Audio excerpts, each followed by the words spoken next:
2024 లేదా 25లో డిగ్రీ లేదా బీటెక్ చదివారా? సాఫ్ట్‌వేర్ జాబ్ కోసం ఎదురు చూస్తున్నారా? అయితే కోడ్ జ్ఞాన్ 100 డేస్ కోర్సులో చేరండి. జాబ్ సాధించండి.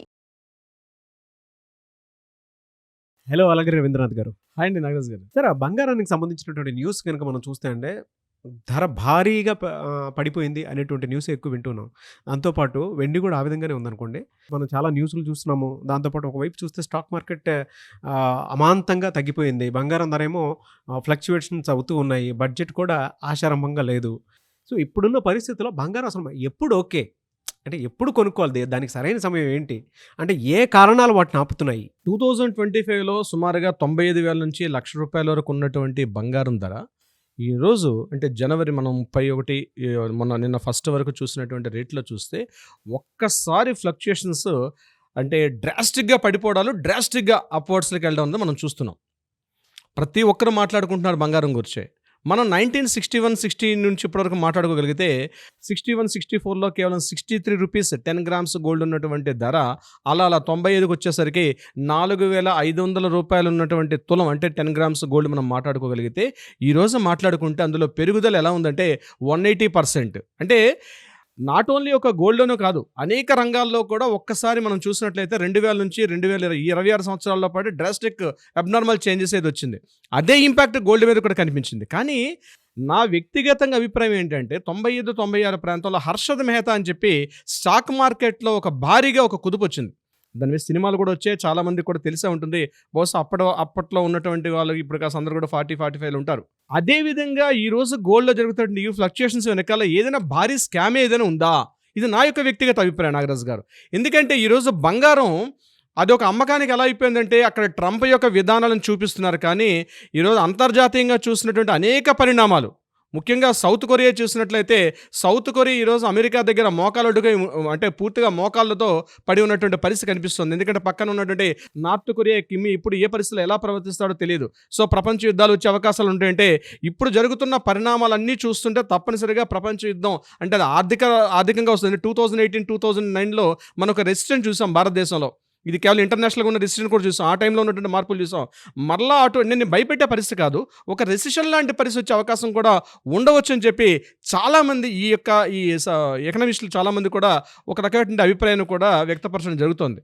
ఇది ఖచ్చితంగా నిన్న మనం చూసినట్లయితే బడ్జెట్లో కూడా ఈ యొక్క గోల్డ్ విషయంలో నిర్మలా సీతారామన్ గారి బడ్జెట్లో టచ్ అయినట్టుగా వెళ్ళిపోయారు. ఎక్కడ కూడా టచ్ చేసే పరిస్థితులు లేరు.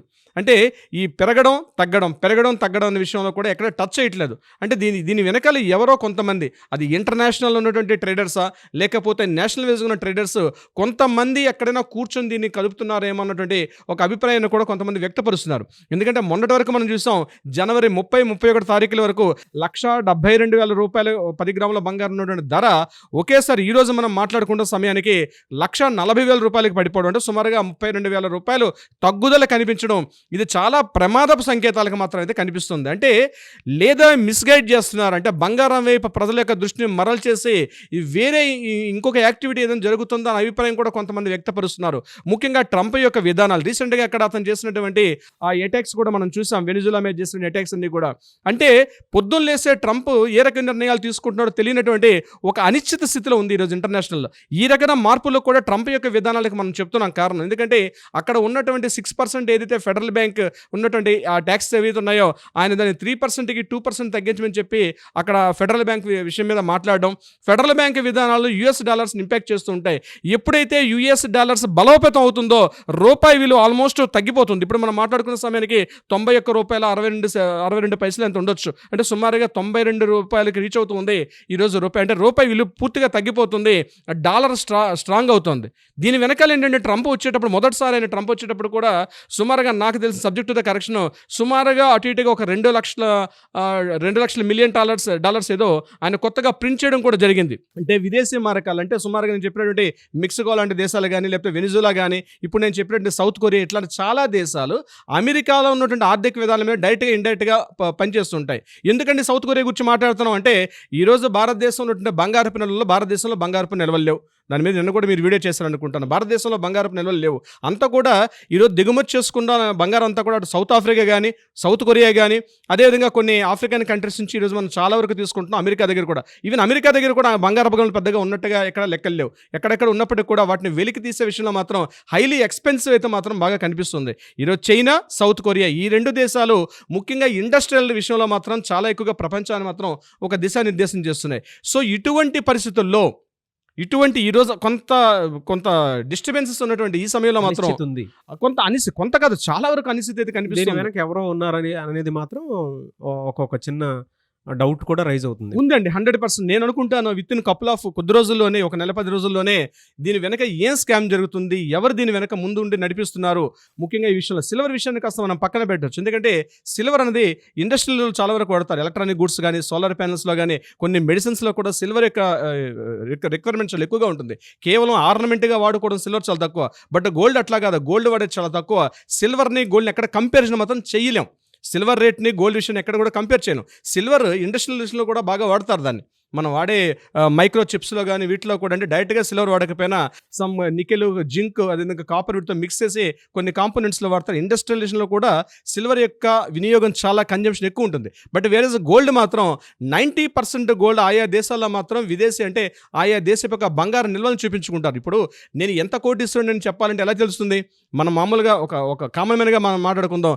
నా దగ్గర ఉన్నటువంటి కారు, నాకు ఉన్నటువంటి సొంత ఇల్లు, నాకు ఉన్నటువంటి పొలాలు, భూములు ఒక వ్యక్తి యొక్క వెల్త్, సంపదను సూచిస్తుంది. అలాగే ఒక దేశం యొక్క గర్వించేది ఎలా ఉంటుంది? ఒక దేశం రిచెస్ట్ కంట్రీయా, పూరెస్ట్ కంట్రీయా చెప్పాలంటే ఆ దేశంలో ఉండే బంగారపు నిల్వలు, ఇన్ని వేల టన్నుల బంగారం ఉన్నది, దాన్ని బేస్ చేసుకునే ఆ యొక్క దేశం యొక్క వెల్త్ని మాత్రం సూచిస్తుంది. సో బంగారం నిల్వని బేస్ చేసుకున్నటువంటి ప్రోడక్ట్, సిల్వర్ మాత్రం యూజ్ చేసే ప్రోడక్ట్, అంటే ఆర్నమెంట్ గానో, బార్స్ గానో, లేకపోతే బిస్కెట్స్ రూపంలో నిల్వ చేసుకుని స్టోరేజ్ చేసుకున్న ప్రోడక్ట్ ఇస్ ద గోల్డ్. ఈ గోల్డ్లో స్టోర్ చేసుకున్న ప్రోడక్ట్ని, హోల్డ్ చేసుకున్న ప్రోడక్ట్ మీద ఇంతటి స్పైక్స్ రావడం అనేది ఓవర్ నైట్ పెరిగిపోతుంది, ఓవర్ నైట్ తగ్గిపోతుంది. ఏదో 100స్లో కాదు, 10 రూపీస్లోనో, లేకపోతే 100స్లో కాదు, అది ఒకేసారి డ్రాస్టిక్గా 1000స్లో. అంటే ఇంత మార్పు కారణం కొద్దిమంది వ్యక్తులు ఎవరో దీన్ని ఆపరేట్ చేస్తున్నారు. ఎవరో కొద్దిమంది వ్యక్తులు ఇంటర్నేషనల్ మార్కెట్ని కంప్లీట్గా దాన్ని క్యాప్చర్ చేసుకొని దీన్ని మార్పు చేస్తున్నారు. ఇది కూడా ఒక ట్రంప్ యొక్క యుద్ధ నీతిలో భాగం అయితే నేను అనుకుంటున్నాను. మనం న్యూయార్క్ టైమ్స్ కానీ, ఎకనామిక్ టైమ్స్ కానీ పేపర్ ఆర్టికల్స్ అవుతుంటే అక్కడక్కడ టచ్ చేయకుండా కొన్ని ఆర్టికల్స్ వెళ్ళిపోతున్నాయి. కొంతమంది ఎకనమిస్టులు చేస్తున్న కాలమ్స్ విషయంలో మనం పరిశీలిస్తే అర్థమవుతుంది. న్యూయార్క్ టైమ్స్ ఆర్టికల్స్ చదువుతుంటే నేను గడిచిన లాస్ట్ 4 days నుంచి అబ్జర్వ్ చేస్తున్నట్టే ఆ న్యూయార్క్ టైమ్స్, ఎకనామిక్ టైమ్స్లో కూడా ట్రంప్ యొక్క ఆర్థిక విధానాలు, అంటే అమెరికాలో కొన్ని కంట్రీస్ అమెరికాతో కలిసి, ఎందుకంటే రష్యా యొక్క ప్రాబల్యాన్ని తగ్గించాలి.